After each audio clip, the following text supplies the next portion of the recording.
This podcast is brought to you by Free Buddhist Audio, the Dharma for your life. Our work is funded entirely by donations from our generous listeners. If you would like to help us keep this free, make a contribution at freebuddhistaudio.com/donate. Thank you, and happy listening. So, hello everybody, very nice to see you all. Lovely to see lots of people that I've never seen before. I always really enjoy that, seeing new people that I've not encountered. I find that very uplifting, inspiring, exciting and frightening, all that stuff all at once. And I've been asked to warn Arthur Priya's group that this is just the same old stuff, more of the same old stuff, nothing new.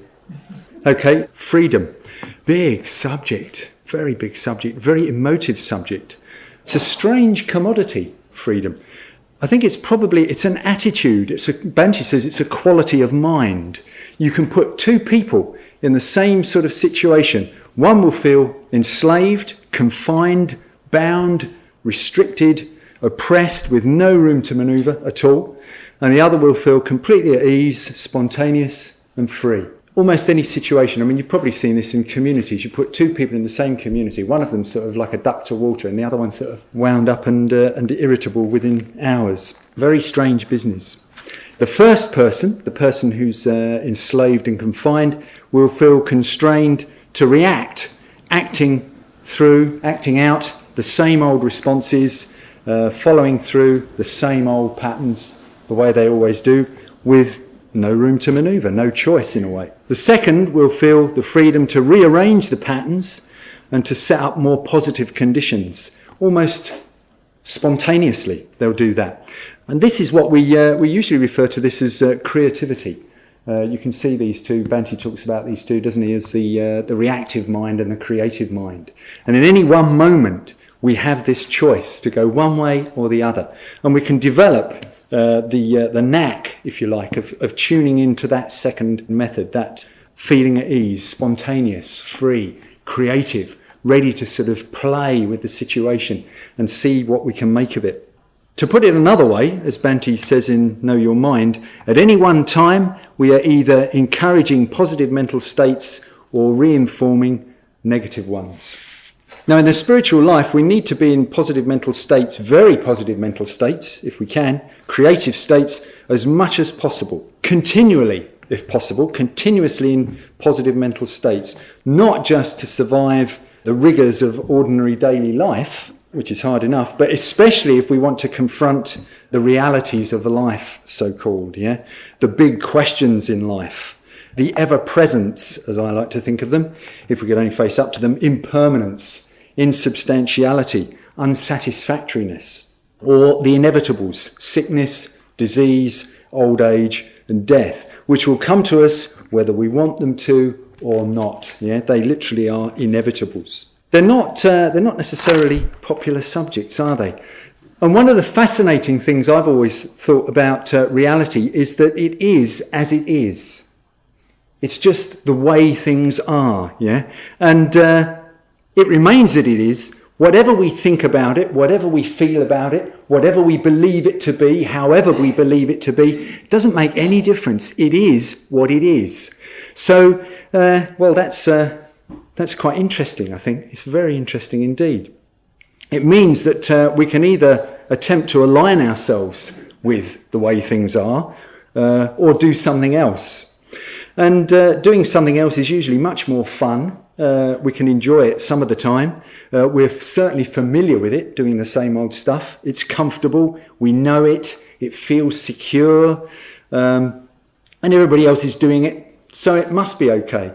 Sort of 9,000 lemmings can't be wrong. That sort of thing. Does everybody know what a lemming is? They're little rodents, and when they're in their sort of habitat and they get overcrowded, they sort of spontaneously migrate en masse. And apparently they just keep going to look for more sort of food and space and everything. And they'll literally throw themselves off cliffs in droves.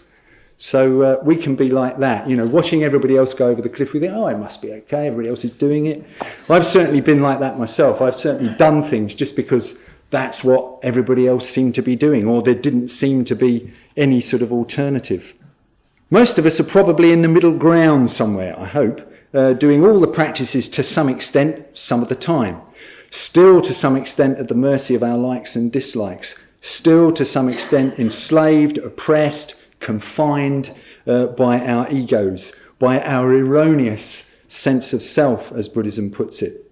Through all my years as an order member, and especially working here at Padmaloka, and especially since becoming a public preceptor, there's one thing that I've noticed that seems to let people down again and again in their spiritual lives. It lets me down too. I mean, I suffer from it as much as any of us. So what is it? Well, in non-traditional terms, it's not knowing myself well enough, not knowing what I'm like, and certainly, particularly, not really being aware of what I'm like for other people. And I know in the past, I think I've changed quite a bit, because people used to say all sorts of things about me in the old days, and I mean, I find it embarrassing sometimes when I think of how I was, 10, 20, 30 years ago. I was a very different person, with very little regard to what I was like for other people, what other people's experience of me must have been like. I must have been quite painful to be with sometimes, in all sorts of ways which I won't go into. So in a way, this particularly being only partially aware of what one is like for other people, not knowing or being aware of the effect that one has on other people. This is the big one in my experience, just watching people, Mitras of Astral Ordination, new order members, old order members, prospective private preceptors, prospective public preceptors, myself. This is the big one. This is the big one. And the way to counteract this, of course, is to have recourse to spiritual friends, to encourage them to give us feedback and to listen closely to that feedback and take it to heart, however painful it may be. It is very painful. I find it acutely painful myself to receive feedback from people. And at the same time, there's a tremendous sort of satisfaction in it. I don't know if you can sort of relate to that. It's like I feel like I'm seen, and there's something very positive about really being seen, even though what they're seeing is sort of not very nice and makes one feel painful. I find there's this positive sort of response to, yes, I've actually been seen. Much more than if somebody sort of pays me a compliment that I know doesn't quite fit me. I find that much more uncomfortable and in a way more painful in a certain kind of way. It's certainly not satisfying. We need feedback from trusted others who are more experienced than us and perhaps even wiser, that's a possibility, than us. And of course one has to learn that by experience, who is wiser than us, because just because somebody's got one of these, or that it's a particular colour, and I don't mean dirty, I mean gold or something like that, doesn't mean they're particularly sorted out, or that they really know what they're talking about, and that they can see you any clearer than they can see themselves. Some people are very good at giving feedback without, taking it back. That's another sort of syndrome that one notices sometime. We need this feedback from trusted others. This is what we're trying to encourage in the order at large. This is the public preceptors, and I don't know how sort of aware of this you are. There's this process of scrutiny for prospective private and public preceptors.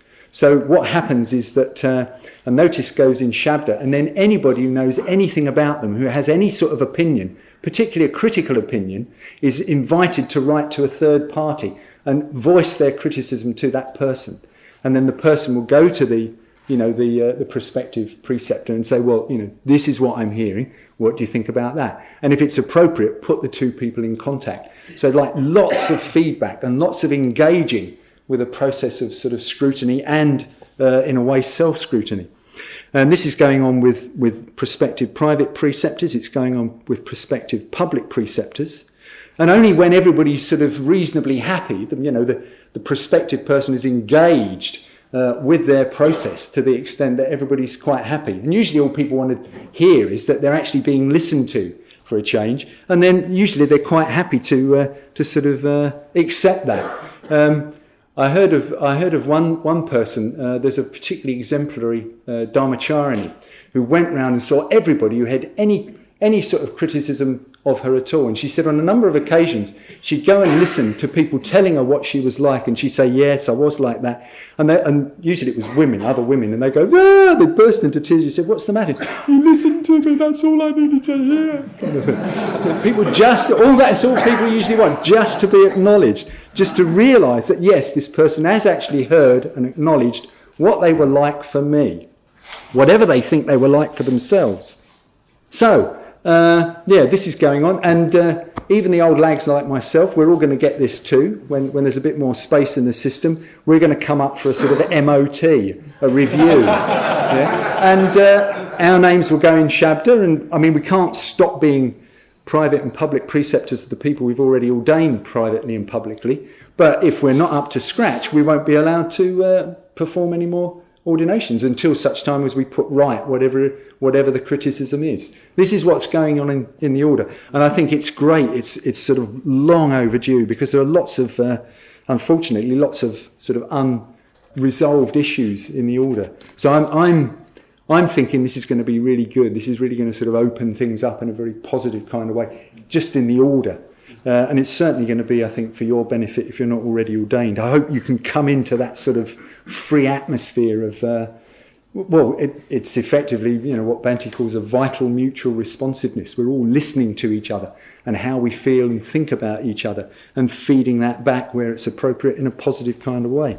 So don't wait until you become a public preceptor. Don't wait until you become a private preceptor. Don't wait until you become an order member or a Kalyana Mitra to somebody. Don't wait until you get ordained. Develop that habit now. Yeah, as soon as possible, get into and establish this positive habit of getting feedback from other people wherever you can, from whoever you can. Especially if you're in a community, it's perfect, because they in a community. I mean, usually people haven't got a vested interest in you. Do you know what I mean? There's no reason why they need to tell you what they think you might want to hear. They'll tell you what they actually think and feel, generally speaking. They'll be honest with you. So go for that feedback. Get that feedback from your fellow community members. Get it from your Going for Refuge group. Get it from the people in your local Sangha. Go and ask them what they think of you. How do I come across? What am I like for you? When we're having conversations,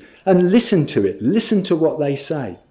The sooner we become comfortable with this habit, the better. So we need to collect trusted people at all levels, not just peers, not just seniors, juniors as well. Yeah, because it all has an effect.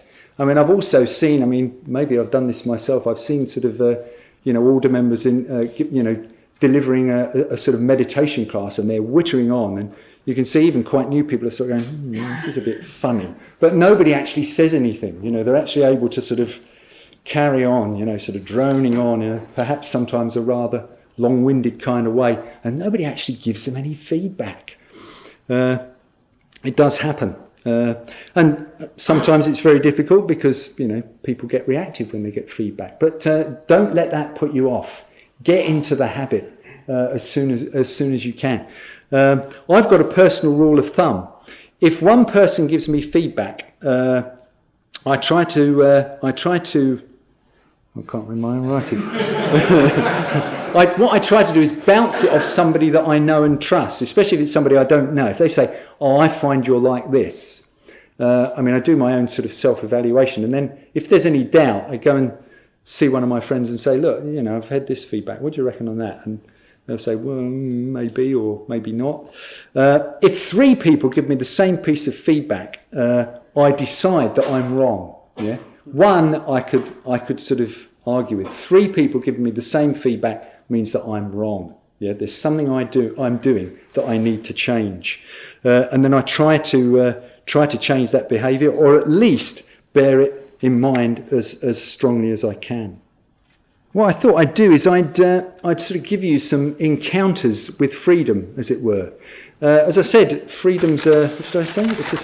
It's a strange commodity, an attitude or a quality of mind, and one's response to it can be different in different circumstances. So I just had a little think of a few sort of encounters that I'd had with freedom in the broadest sense, and maybe I'll say something about them as I go on. The oldest one I remember goes back to when I was about somewhere between 8 and 12, I suppose. I'm quite old, so we're going back sort of, just before and during the very early days of the the television, TV. Very, very, very early days of television. Sunday afternoon, Sunday afternoon was an encounter with freedom, because there was nothing to do. There was nothing on the box except religious stuff. There was nothing on the radio except, I was, 8 to 12. It was all old people's stuff on the radio. And I used to get incredibly bored. It's like, what to do, all this energy. And there's only like 6 hours before I go to bed. And then Monday morning I've got to go to school. It's like I desperately wanted to do something that would have some meaning. But I couldn't find anything. So I'd be bored. It's interesting now because I can't remember the last time in recent years that I've been bored. I haven't had the time to be bored, which is quite interesting. So that was my first one, Sunday afternoons. I think maybe that's it might be a particularly English working class phenomena. The sort of the dullness and boondocks of Sunday afternoon. I don't know whether anybody else can relate to that. You're all looking a bit... Oh, one or two people can. Yeah, good. Next one. So that's got a particular flavour, That response to sort of open, as it were. It's a response to the open. Was just boredom. There was nothing in it for me, nothing to fill me, so to speak. Next one. Well, two next ones that occurred sort of round about the ages of 12 to 16. You'll probably laugh at these, but it is a bit of sort of self-revelation, so you might find it interesting. I got a bicycle. My parents gave me a bicycle, and this was I should have named my bicycle Freedom, because on a Sunday afternoon I could get out the door on the bicycle and explore, and I just got into doing that more and more. Whenever I had any spare time, I'd go off on the bicycle and just explore the roads and the sort of the area around where I lived. I loved my bicycle and the freedom that it gave me. The other place that I experienced freedom was the Boy Scout camp. I belonged to a Boy Scout troop, and it wasn't a very sort of regimental one. We were pretty laid back, as they say, and we just go off into the countryside with our old ex-army canvas tents, and run wild for a weekend or a week or 2 weeks. And I loved it. Again, I loved it. It got me away from the oppression, if you like, of my family. I love them dearly. I think I've sort of, there's no unfinished business with my family, but I was pleased to get away. If I couldn't get away on the bicycle, I wanted to get away and go to Boy Scout camp. In nature, handfuls of dirt in the food, and bits of charcoal because you've got an open fire. No Primus stoves in those days. Lovely stuff. The next encounters are sort of they span a sort of whole era, probably from about 12 onwards, and they crop up in pop songs.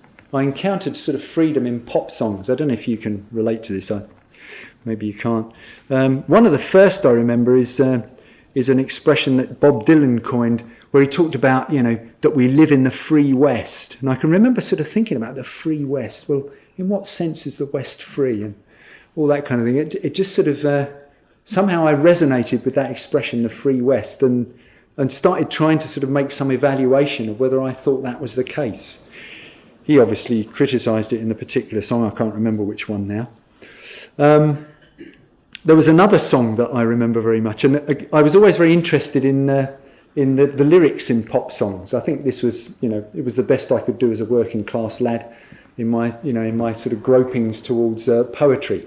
I got there in the end, but to begin with, all I had available to me really was the lyrics of pop songs, and they were desperately important to me usually. And there was a particular song where I don't think I'll try singing it. But the line went, "Freedom is just another word for nothing left to do." And that really sort of, again, that resonated with me, like nothing left to do.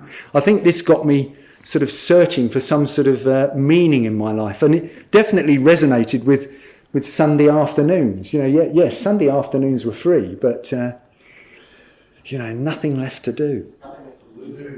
Is it lose? This hearing is significant. Yeah. That's right. Thank you. Right. Okay, moving swiftly on. I think I've got this lyric right. This is from the Beatles. I think it's on Abbey Road, where that magic feeling, nowhere to go.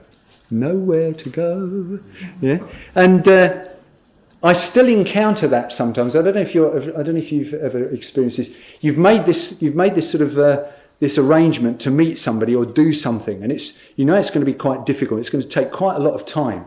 And you get there, you're on time, a bit apprehensive, and then for some reason or another, it's cancelled. And there's this magic feeling like nowhere to go. You've got this space in front of you. Instead of a lot of hard work or whatever it is, there's this magic feeling of nowhere to go. Suddenly you've got 2 hours where you can just do what you like. Maybe that's a mark of the way my life has changed these days. The magic feeling of nowhere to go is quite rare. I don't experience that very often anymore. But it is a magic feeling. I do like it.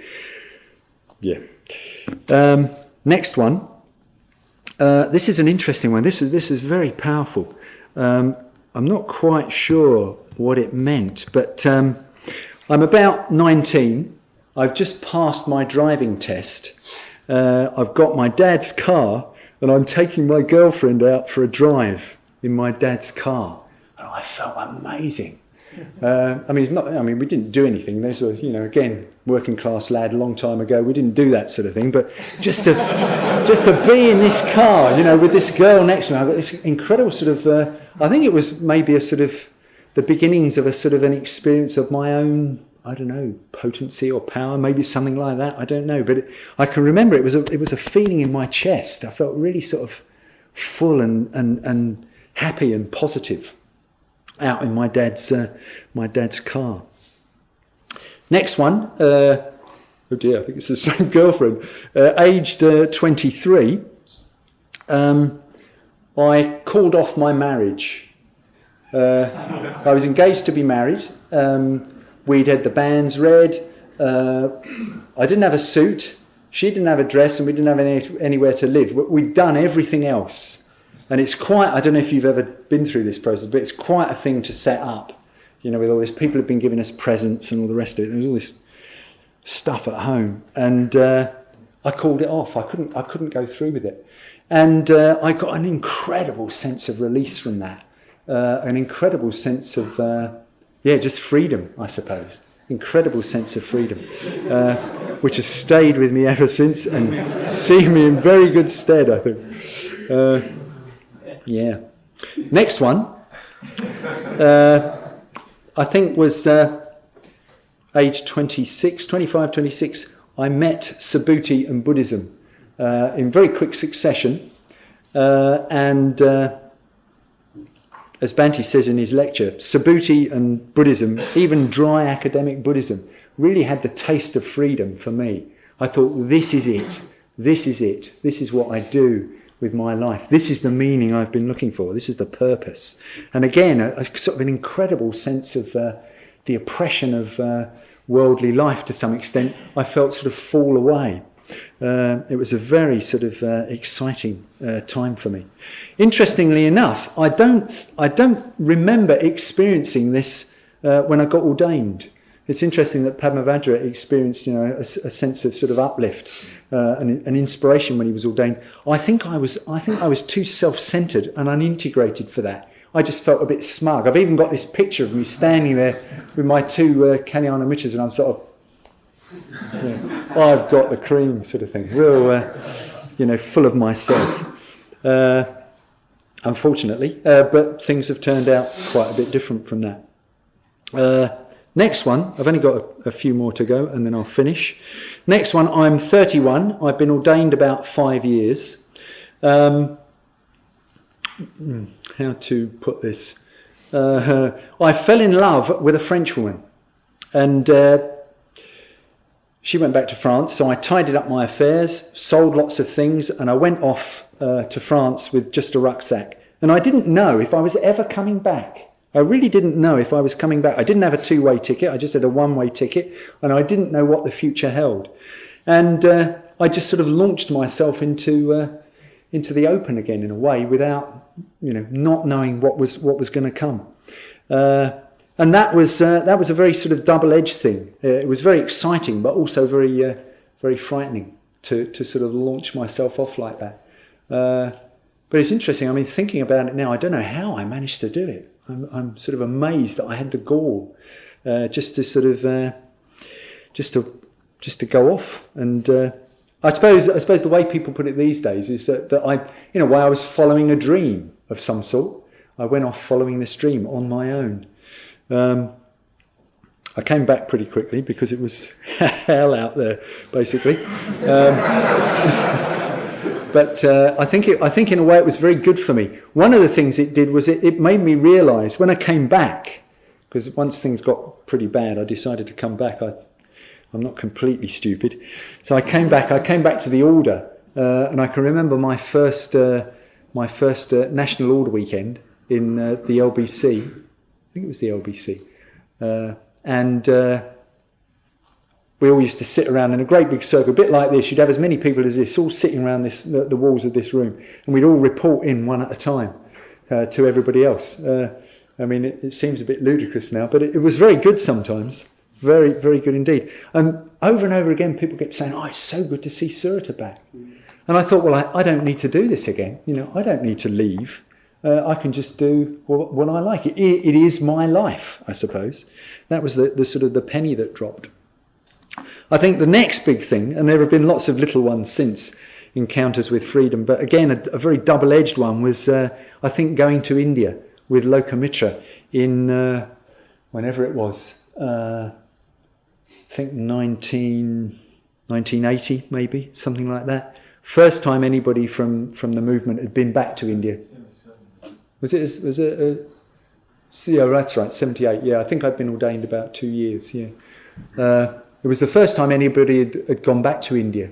Anybody who'd had anything to do with Bhante. So, we got to Delhi airport, and there was no reception committee. We were on our own in Delhi airport.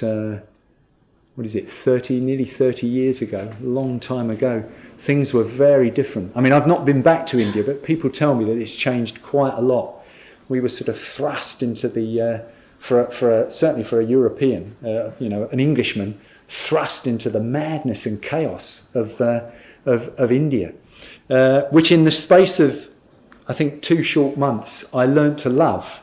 I really loved India, but it was a hell of a time, because I really felt like everything changed when I got to India. There was nothing about any of my experience, except my sadhana, I think, that remained the same.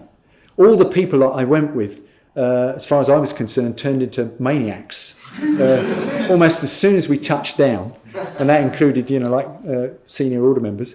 They just went completely berserk. It seemed to bring out the worst in people.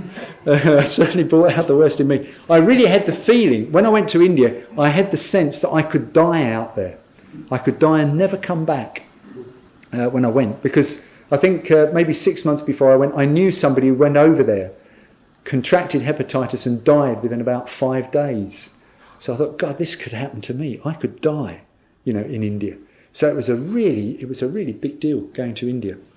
And as I say, at the end of 2 months, I loved it. I really loved it. And I realised that if by some fluke I'd have had the sort of the balls, as it were, to go out there, like 10 years earlier, I probably would never have come back. Once I'd got over the culture shock, I would have just got completely sort of lost in the way India does things. And I don't know if it's still like that, but certainly on that first trip, I saw people. I saw Westerners who'd become quite sort of Indianised. It was quite an interesting sort of thing to watch and see.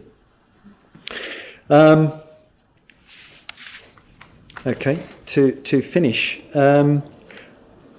I found this interesting. I haven't really sort of finished thinking about this yet, but today Lokeshwara came into my room and he said to me, he knows I was writing this talk on freedom. He said, do you experience freedom in your day-to-day life here at Padmaloka? And I thought a bit, and then I said to him, I was a bit preoccupied, I said to him, yes, except for the constraints that I put upon myself. Which I thought was a very interesting thing to say. So maybe I've learned something over the years after all. Okay, I think that'll do. We hope you enjoyed this week's podcast. Please help us keep this free. Make a contribution at freebuddhistaudio.com/donate. And thank you.